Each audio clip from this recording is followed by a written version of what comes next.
The moment I stepped into the night, my heart thundered, every nerve alight with the thrill of rebellion. I was defying everything my fear, my past, the boy I'd been forced to be. For years, a secret hunger had clawed at me, whispering of skirts and softness, of a girl trapped inside, waiting to breathe.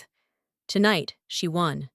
The backyard became her stage, the stars her spotlight, as I moved through the warm air, my freshly shaved legs tingling under the caress of a summer breeze. Moonlight caught the hem of my skirt, its sway a quiet rebellion against the life I'd known.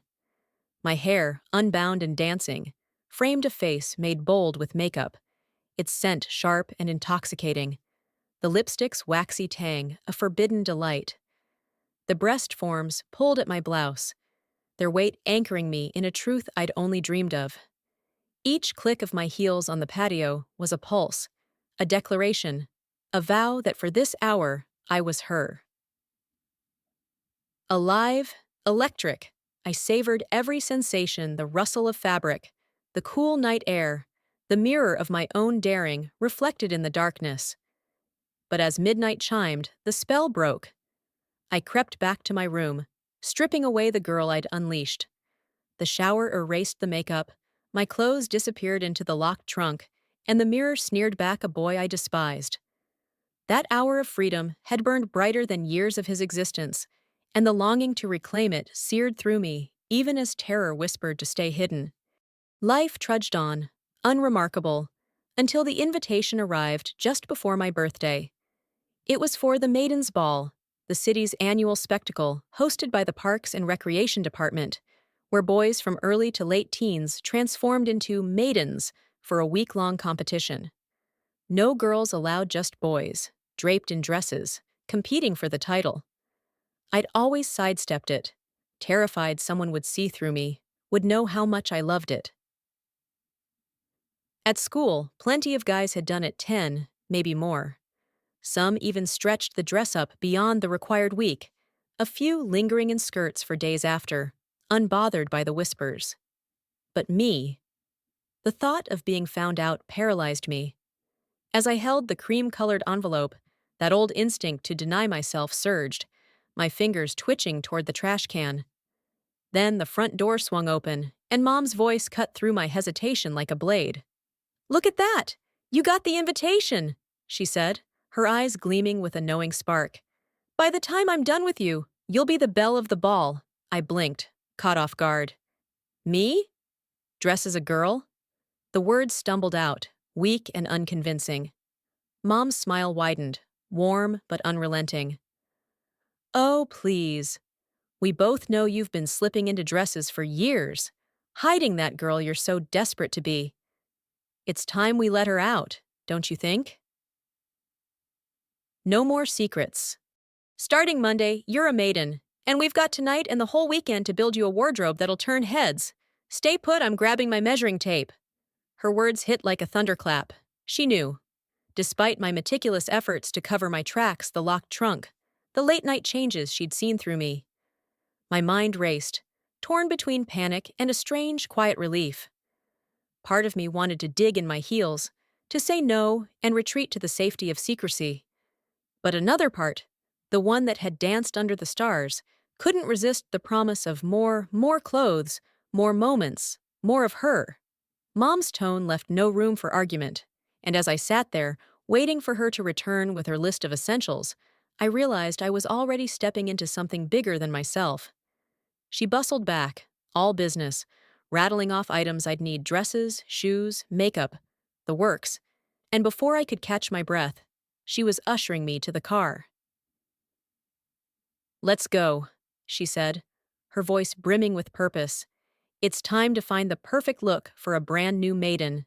I trailed Mom through the bustling stores, my pulse quickening as she piled item after item into our cart, things I'd coveted in secret, but never dared to touch. A silky nightgown, bras that actually hugged my frame, and a padded panty brief that promised curves I'd only dreamed of. Pantyhose shimmered in their packages, joined by a pair of skirts, crisp blouses, and 2 dresses that felt like possibilities made tangible. At a discount shoe shop, She nudged me to try on sleek flats and a pair of heels that made my heart stutter with their elegant arch. We drove home in silence, the back seat brimming with bags, each one a step closer to a version of me I'd kept hidden. Mom's voice broke the quiet, calm but firm, listing tasks for when we got home. She handed me a bottle of hair remover as I hauled the packages to my room, her instructions clear. Use it everywhere, shave the rest, and make myself as smooth as possible. The door clicked shut behind me, and I didn't hesitate. Stripping down, I coated my skin with the cream, the sharp scent filling the air as I began to shed the boy I'd been. That night, I slipped into the nightgown, its soft fabric gliding over my newly bare skin, and sank into bed, my mind swirling with visions of who I might become. Fear lingered, but excitement burned brighter.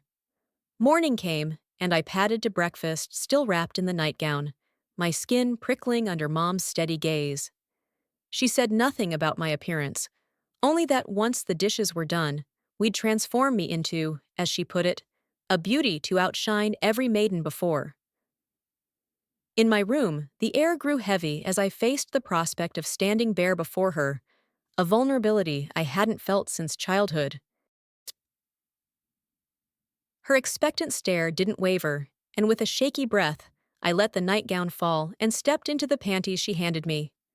What followed was a whirlwind of creation, an hour that reshaped me entirely. In her bedroom, perched at her vanity, I followed her guidance, smoothing foundation over my skin, dusting on powder, and layering light blue eyeshadow with a hint of plum.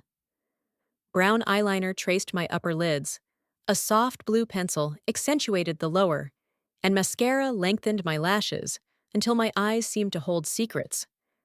Rollers tugged at my hair as she worked, and then it was back to my room to dress. The bra came first, and when she reached for nylons to stuff it, I stopped her, retrieving my own birdseed-filled forms, their familiar weight settling against my chest. Pantyhose whispered up my legs, followed by the padded brief that sculpted hips where none had been. The tan and white plaid skirt, its pleats sharp and ending just above my knees, felt like a declaration. The tan blouse, short-sleeved and perfectly fitted, completed the look. Brown flats grounded my steps as we returned to her room, where she teased my hair into soft bangs, framing my face with gentle waves. Clip-on bows perched on either side, and a sweep of pale plum lipstick sealed the transformation. Brown and white earrings caught the light as I stared into the mirror, hardly recognizing the girl gazing back. Mom's hand closed around mine, leading me to the family room. "So, honey, what do you think? Better than your late-night experiments?" I swallowed, my voice barely above a whisper. "Yeah, it's incredible." "Good. Now every maiden needs a name. What's yours?" I hesitated, the name I'd whispered to myself in the dark, now feeling real. "Emily, maybe?" Her smile warmed the room. "Emily. Perfect, soft, feminine, just right." "I love it." She paused, her eyes glinting with mischief. "How about we register you for the ball and then hit the shops again? Emily's got a week to shine, and we're just getting started." "You'll need more than skirts, Emily," Mom said, her voice steady as she steered us toward the car.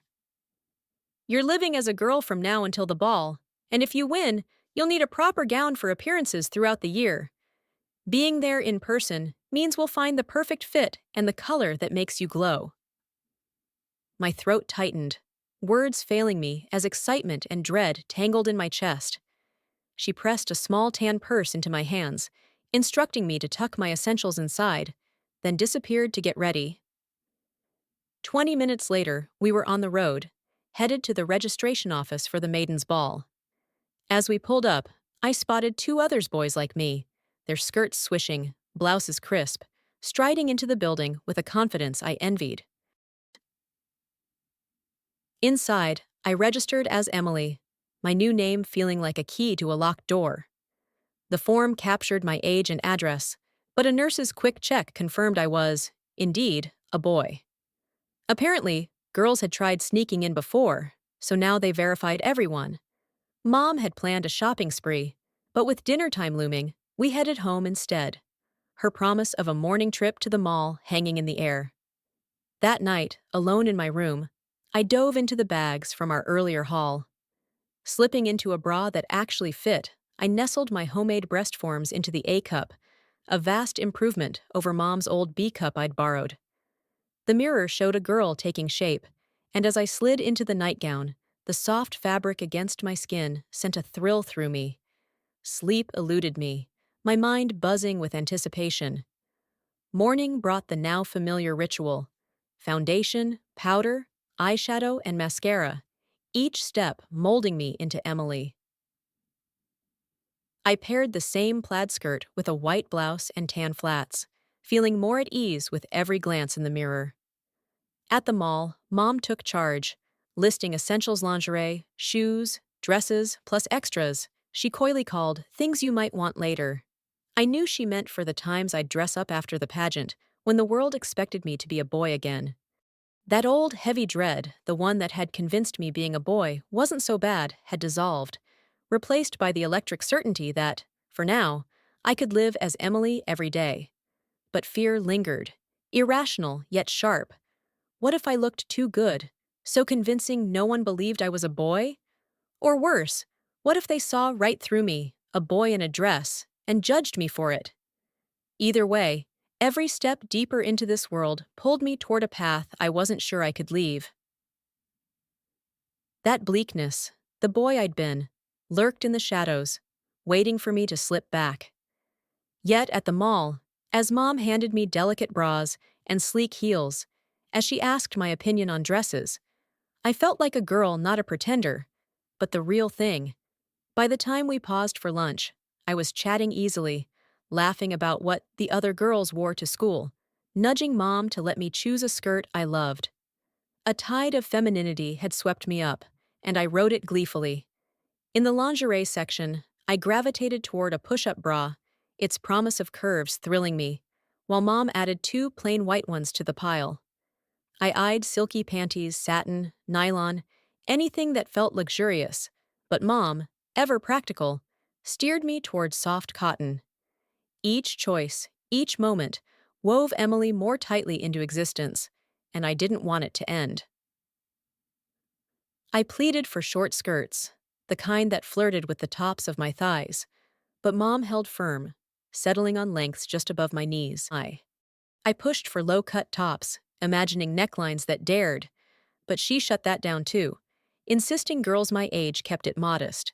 Still, I scored a padded panty brief that sculpted my silhouette, a waist nipper that cinched me just right, and a pair of breast forms, modest but perfectly shaped, that I slipped into the moment she handed them over.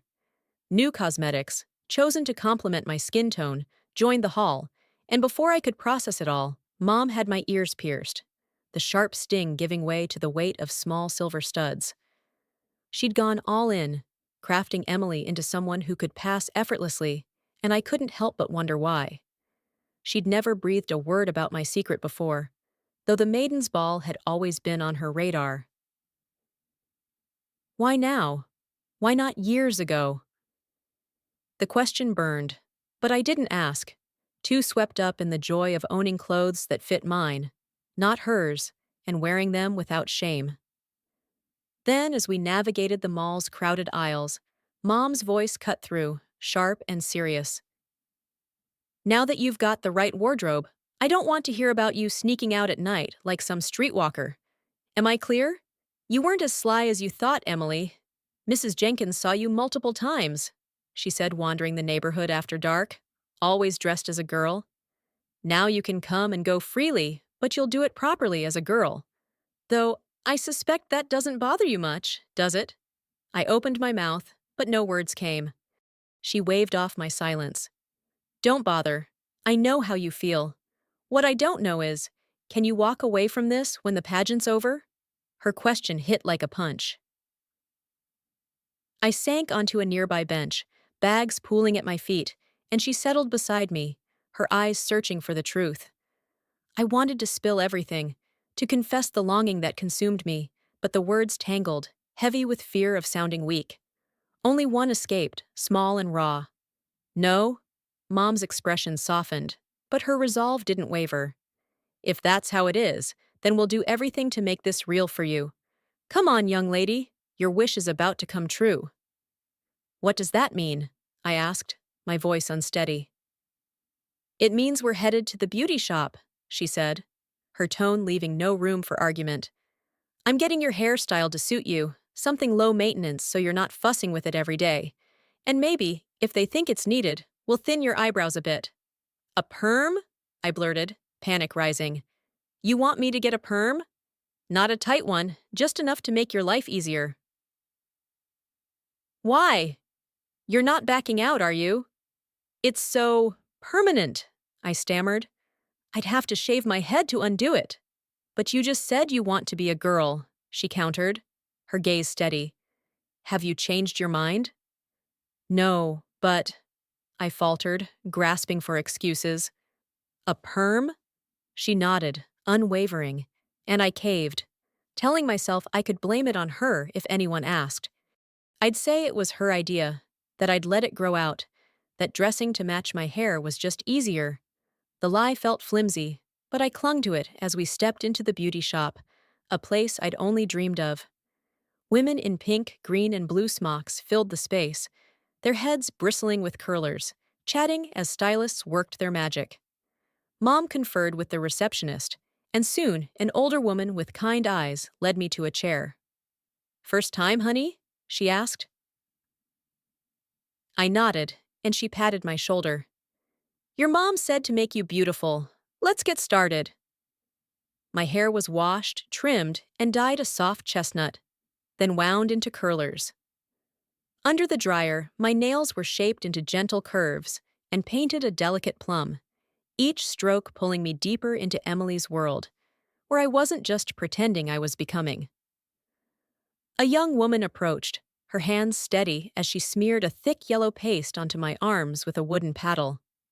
Wax, she explained, catching my confused glance. I didn't have time to question it before she let it cool, then ripped it off in one swift motion. My eyes watered, my skin screaming, but as she smoothed lotion over the sting, I ran my fingers across my arms, smooth, hairless, transformed. She repeated the process on my legs, each yank a small price for the sleekness that followed, and finished with my eyebrows, shaping them into delicate arches. I felt like a plucked bird, raw but reborn. 2 hours later, I stood before the salon's wide mirror, barely recognizing the girl staring back. Wavy auburn hair cascaded just past my shoulders, framing blue eyes that sparkled with new confidence. Smooth skin glowed under the lights, and every doubt I'd ever had about this path crumbled to dust. I was Emily, undeniably, and I loved every inch of her. Mom called me gorgeous, her voice warm with pride. But she was my mom, what else would she say? Back home, I hung my new clothes with care, already plotting my next move. I laid out a skirt and top, itching to confront anyone who dared challenge me. As I unpacked the breast forms, a small jar of adhesive rolled out. Changing into a fresh skirt, I called for Mom, asking her to secure the forms. She worked quickly, and when I fastened my bra, the gentle pull against my chest felt like an anchor, grounding me deeper into my femininity. I slipped on the top, refreshed my lipstick, and spritzed perfume on my wrists before striding toward the front door, my heart racing with purpose. Going somewhere, Emily? Mom's voice stopped me short. Mrs. Jenkins's, I said, chin high. You said she's been watching me. I want her to see me in the daylight. And rub her nose in it? Mom's tone sharpened. That's not how a young lady behaves, and certainly not my daughter. I'll invite her for lunch tomorrow. You can show her then, properly. The next day, Mrs. Jenkins arrived, and when I stepped into the room, her eyes widened, her breath catching. She didn't see a boy in a dress, she saw a girl, poised and confident. The glued-on breast forms, the waist nipper carving a subtle curve, and the padded panty brief gave me a figure that fit my age perfectly. With my makeup flawless, nails gleaming plum, and hair styled just right, no trace of the boy remained. Mom introduced me as her daughter Emily, and the words silenced any quip Mrs. Jenkins might have had. Every moment I'd spent getting ready that morning paid off in her stunned silence. By the time she left, Mom and I exchanged grins, savoring the victory. That night, I picked out my outfit for school, my first day as Emily, in front of everyone. Morning came, and I rose early, applying makeup with care. Foundation, a dusting of powder, soft eyeshadow, and mascara. I skipped the waist nipper, but slid into the padded panty brief and pantyhose, then stepped into a short, pleated gray skirt and a crisp white blouse. Black flats completed the look. Mom brushed my hair into place, and I added a touch of perfume and a swipe of lipstick before grabbing my books and purse. At the corner, I joined the familiar crowd of kids, their chatter buzzing around me. None seemed to recognize me, and I let the anonymity wrap around me like a shield. But in my first class, sitting in my usual seat, the truth spilled out. A few other boys dressed as girls for the pageant, but their efforts were clumsy, their masculinity still obvious. Me! The girls fell silent, their eyes wide, while the boys stared, their gazes lingering until lunch. That's when I found myself at a table with three of the school's most popular girls, their smiles welcoming me into a world I'd only dreamed of belonging to. Ashley leaned across the lunch table, her eyes glinting with mischief. "Hey, Emily, you look so good. We're starting to wonder if you're even a guy. Like, are you some cousin posing as a boy playing a girl? The way the guys are staring, we deserve the truth." I nearly choked on my sandwich, the bread catching in my throat. "Ashley, you've known me since first grade. You know I'm not a real girl. I didn't plan to look like this, it just happened, and I'm definitely not into guys." She waved off my protest, smirking. "Don't twist your panties, Emily. We had to ask. But here's the thing. You can swear you're not interested, but with that face and those curves, the guys will be swarming you by next week. Just roll with it. Enjoy the attention." "What?" I blinked, thrown. "They pay for dates, silly," she said, as if it were obvious. "You don't have to do anything but smile and be polite. If a cute guy asks you out, try it. You might like it." Her words sank in, and I started noticing the glances guys stealing looks, their eyes lingering longer than casual curiosity. Ashley was right. Some were into me. A warm glow spread through me, but doubt crept in. If I said yes to a date, what would people say about me? About him? By the end of the day, though, the attention felt like a badge of honor. I walked taller, relaxed, knowing I looked good enough to turn heads. The next day mirrored the first, my confidence growing as no one hassled me for being Emily. A couple of other boys in dresses gave up by the third day, showing up as themselves. They grumbled to me and Kathy, the other boy still dressing as a girl, that we made them feel like potatoes in a rose garden.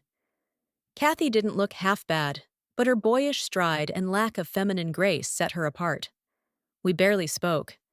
Each morning, I got faster at my routine hair and makeup down to 45 minutes, my small wardrobe mixed and matched with growing flair. Mom started treating me like her daughter, which annoyed me at first. But when she pointed out that hardly anyone knew I was a boy, she urged me to think like a girl for my own safety. It made sense, and I let go of the irritation. By Friday, I pushed the boundaries, wearing low-slung jeans and a crop top that bared my navel. I didn't expect the reaction not from a classmate, but from a teacher. In front of the entire class, she snapped, "Young lady, that outfit is inappropriate. Change now, or I'm sending you to the office." Young lady? She knew I was a boy. I stammered that I didn't have spare clothes, but Ashley slipped me her locker key, whispering that a sweater was inside. I dashed out, found the locker, and pulled the soft knit over my head before returning. The teacher's smile welcomed me back, but her words echoed, "Young lady." No one in class laughed or sneered, and that's when it hit me almost everyone saw me as a girl. Relief washed over me, lifting a weight I hadn't realized I'd been carrying. I grinned, the realization settling deep. But lunch brought a bigger shock. I just sat down, spotting Ashley and Taylor across the cafeteria. I waved, and they started toward me, only to freeze when Brandon, all broad shoulders and easy charm, dropped into the seat beside me. My heart skipped, and the table felt suddenly smaller, the air charged with something new. "Hey," Brandon said, his voice easy as he slid into the seat beside me. "Mind if I join you?" No, of course not," I stammered, forcing a smile through the jolt of surprise. He leaned in, his eyes steady. "So, Emily, I was wondering, would you like to go to the movies with me Saturday?" My heart stuttered. "Brandon, you know who I am, right?" "Yeah, so?" He shrugged, unfazed. "And you still want to take me out?" "Why not? Everyone's been watching you, and the vibe is you're not going anywhere after the pageant. If you're sticking around as Emily, I want to be the one to take you out." I froze, words failing me. His hand brushed mine, warm and deliberate, and his smile softened the edges of my shock. I met his gaze, nodded yes, and felt the world tilt. He grinned, saying he'd pick me up at 7, then asked for my number and address. I scribbled them down, my hand trembling. After lunch, he walked me to class, and I floated, untethered, on a high I'd never known. Ashley, Taylor, and Lindsay cornered me later, demanding details. I downplayed it, saying Brandon was just being nice, an old friend taking me to a show. Taylor's eyes widened, and she shook her head. "Emily, guys don't ask you out to be nice," she said, exasperated. "They're into you. Brandon's been smitten since you walked into school. He's not just being kind, he likes you." "Smitten?" I echoed, incredulous. "Over me? Everyone knows I'm just doing this for the pageant. They know I'm not a real girl." "Sure, we know," Ashley chimed in. "But you don't look like a boy. At all. When you showed up with your navel out, everyone's jaw dropped. You're a knockout, and no one expects you to go back to being a boy. You're too good at this. Guys are into you because you're hot." "That's what Brandon said," I murmured. "That no one thinks I'll quit. Is that true?" They nodded in unison, their certainty shaking me. Could I do it? Stay, Emily, not just for the pageant, but for good? At home, I set the table and started dinner, my mind churning. When Mom walked in, I spilled everything: Brandon's invitation, the girls' words, the weight of their expectations. Her approval was the final hurdle, and as she sat across from me, her silence stretched my nerves thin. "They're probably right," she said at last, her voice measured. "I can't see you stopping either, but the school has to agree. You've got 2 more years to go. Does that mean I can stay Emily?" My voice cracked, hope and disbelief colliding. Mom slumped, her chin resting on her hands. "Whatever I decide, it'll be wrong somehow. Even if I said no, you'd find a way to keep being Emily. I saw it when we bought your clothes, the way you lit up trying them on, picking what you loved. I thought you'd just dress up now and then, but you slipped into being a girl so effortlessly, so completely. I never expected you to fit this well, to be this girl so naturally." "When we went to the beauty shop," Mom continued, her voice soft but piercing, "I kept waiting for you to protest, even a little.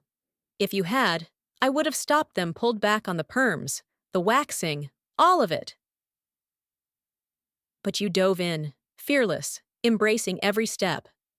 Watching you get ready each morning, seeing you grow more confident, more feminine with every passing day, I realized my son was becoming a daughter in every way but the physical.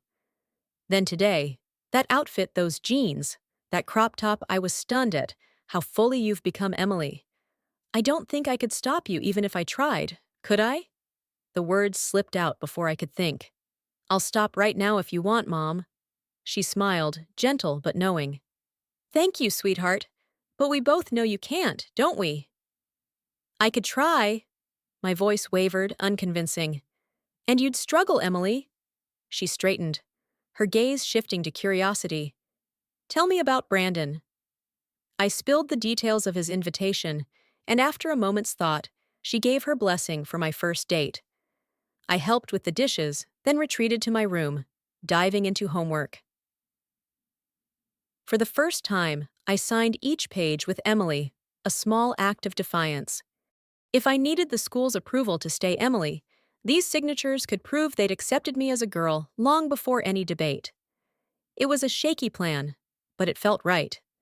I didn't mention the date again, though the 2-day wait crawled by, each hour heavy with anticipation. Saturday morning, I agonized over my outfit, cycling through 3 choices while Mom watched, amused but silent, letting me wrestle with my nerves. By afternoon, I sank into a bubble bath, the warm water soothing as I shaved every stray hair, determined to be flawless. I dressed with care. My best bra, a pleated green and blue skirt, and pantyhose that shimmered faintly.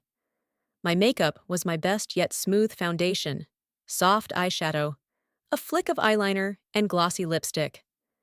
My hair, though, refused to cooperate until Mom stepped in, her hands deftly shaping it into soft waves.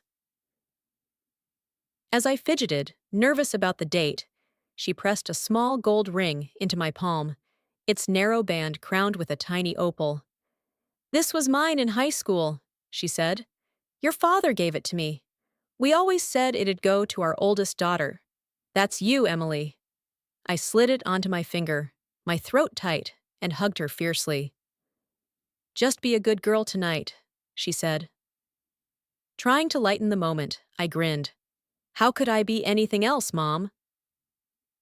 "There are plenty of ways a girl can make a man happy," she said, her tone half teasing, half serious. "But you're not old enough to explore them. Just be polite. Be the girl you are." "Thanks, Mom." Another hug, and I waited in my room, heart racing, until Brandon arrived with his dad. Introductions were quick, and soon we were dropped off at the theater. Brandon's aftershave, sharp and warm, caught my attention, a detail I'd never noticed before. He stood a head taller, his presence steadying. In the darkened theater, his arm draped over my shoulders, and I leaned into him, the closeness natural. During a quiet scene, he turned, his lips brushing mine softly. A shiver raced through me, electric and warm, and I didn't pull away. It felt right, thrilling. At my doorstep later, he kissed me again, firmer, but just as exhilarating, and I floated inside, certain I could never go back to being anyone but Emily. That night, I lay awake, replaying every moment of the date, too alive with joy to sleep.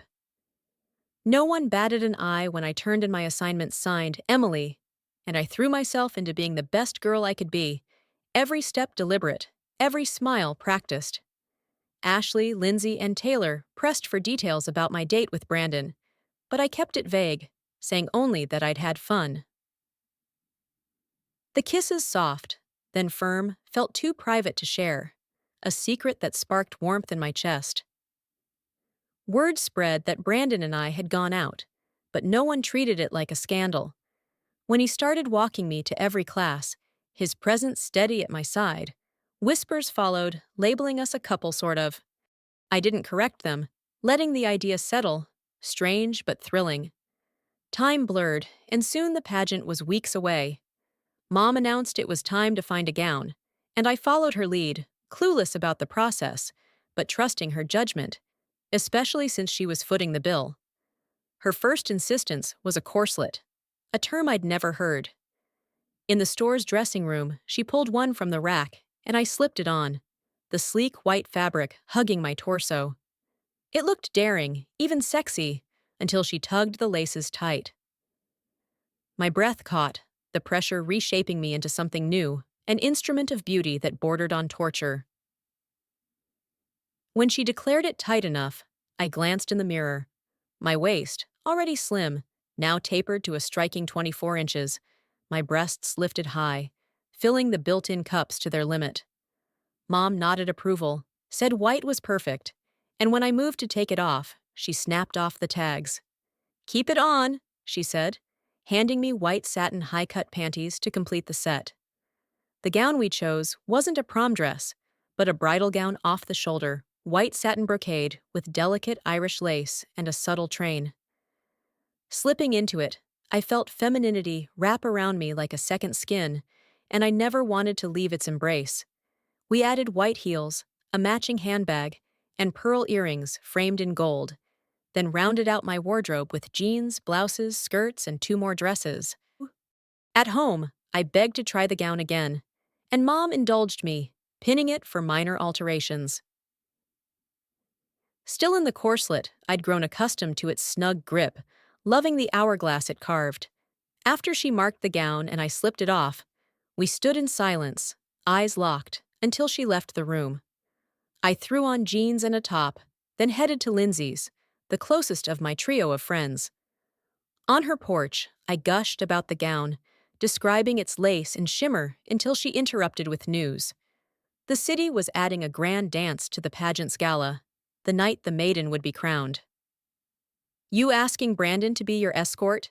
she asked, her tone teasing. "He's the only guy who's shown interest," I said, shrugging. "So, probably." Her grin widened. "Good choice. Brandon's got it bad for you, Emily, and everyone knows it." "We went out once," I protested. "How can he have it bad? And everyone knows I'm just playing a girl for the pageant." "Playing?" Lindsay scoffed. "You love being a girl too much to fake it. You walk, talk, and act like one of us. No one thinks you'll quit after the pageant, and going out with Brandon sealed it." Her words hit like a spark, igniting a truth I'd danced around. I didn't want to go back to being a boy, not now, maybe not ever. I just needed to hear it one more time to believe it. The next morning, I caught Brandon before class, my heart pounding as I asked him to escort me to the pageant. His eyes lit up, and before I could catch my breath, he asked me out again, his easy grin melting my nerves. Kathy, the only other boy still dressing as a girl, had transformed remarkably, her outfits sharper, her movements softer, her voice more melodic. Guys now orbited her, drawn to her newfound grace. At first, the pageant's outcome hadn't mattered to me. The chance to live as Emily was enough. But as the date loomed, a fierce desire to win ignited. Victory would validate my femininity, and more practically, it would lock in my role as a girl for a year of appearances, shielding me from being forced back into a boy's life. Yet, as the days ticked closer, doubt gnawed at me, my confidence wavering. On our second date, though, Brandon's steady presence grounded me. His kiss, warm and lingering, washed away my fears, leaving only the thrill of being Emily. Unbeknownst to me, Mom had booked the beauty shop for pageant morning. I spent 4 hours in the stylist's chair, my body transformed inch by inch. Wax stripped away every trace of hair, leaving my skin satin smooth. Acrylic nails, long and elegant, extended my fingers, painted a soft rose. My hair, re-dyed a richer auburn, was styled into cascading waves, and a professional's brush sculpted my face flawless foundation, smoky eyes, and glossy lips that made my reflection unrecognizable. I stared, awestruck, thanking the team as gratitude swelled in my chest. At home, Mom guided me into the white satin panties, then laced me into the corselet, its grip sculpting my waist to a breathtaking 24 inches, while lifting my breasts high. White nylons clipped to a garter belt, a new sensation whispered against my legs. When the bridal gown slid over my head, its satin brocade and Irish lace molding to my form, I stepped into the heels and felt Emily solidify, complete but for the final touches. Pearl earrings gleamed, and the matching handbag rested lightly in my hand. Mom changed into an elegant dress, and soon Brandon and his dad arrived. After a flurry of photos, we drove to the grand hall, Brandon's arm steady as he led me inside. The room buzzed with 40 contestants, some radiant, others less so, all representing schools across the county. I pinned on my number, nerves tingling as I walked the stage, gliding along the promenade, turning to catch the light, my smile unwavering. In front of the judges, I stated my name, Emily, my school, and my aspirations, their gazes sharp but unreadable. When the last contestant finished, the judges huddled briefly. The MC took center stage, announcing the Queen and her court of six. Name after name rang out, mine absent from the court. Then, impossibly, Emily! I wasn't the Queen, but her first runner-up, second in line if she faltered. The winner, Samantha, stood tall, her brunette hair flowing, her smile dazzling, her figure flawless. Tears, crowns, and flowers filled the air, a scene straight from a classic beauty pageant. I hadn't claimed the top spot, but I'd won something greater, certainty in who I was. At the winners' meeting, I learned Samantha, like me, had no intention of returning to boyhood ever. Brandon escorted me back to our table, then onto the dance floor, his arms encircling me, his smile warm as he gazed down. I caught Mom dancing with his dad, both lost in their own moment, oblivious to us. Brandon took my hand, leading me to the walkway overlooking the river. Under the stars, he pulled me close, his kiss deep and urgent, his tongue tracing mine. When we parted, he pressed his class ring into my palm, its metal warm against my skin. I nodded, clutching it tightly, my heart racing with unspoken promises. 4 months later, I'm still Emily, navigating school with ease, no one questioning my place. Brandon and I have grown closer, our nights together a dance of discovery. Some might call it groping, but to me, it's an exploration of my femininity, each touch pushing me to new heights. That night with him sealed it, there's no going back. Mom and I have settled into a rhythm, like any mother and daughter, our old debates about my clothes long gone. I savor every moment, wondering why I didn't embrace this sooner. The pageant, once a means to an end, now feels like a distant spark that lit my true path. But last week, a letter arrived, its official seal catching Mom's eye. The school board, prompted by a parent's complaint, was reviewing my status as Emily. They'd scheduled a hearing, and whispers of a deeper investigation reached me, questions not just about my identity, but about the pageant itself, about Samantha, Kathy, and others who'd chosen to stay girls. Rumors swirled of a hidden truth. The Maidens Ball, a decades-old tradition, might not have been about boys becoming girls for a week, but something more, something the city had buried. As I slipped Brandon's ring onto my finger, the weight of it grounded me, but a chill crept in. What if the pageant's past held secrets that could unravel everything I'd built? The hearing loomed, and with it, a shadow I couldn't shake, a truth that might rewrite not just my story, but the very foundation of who I'd become.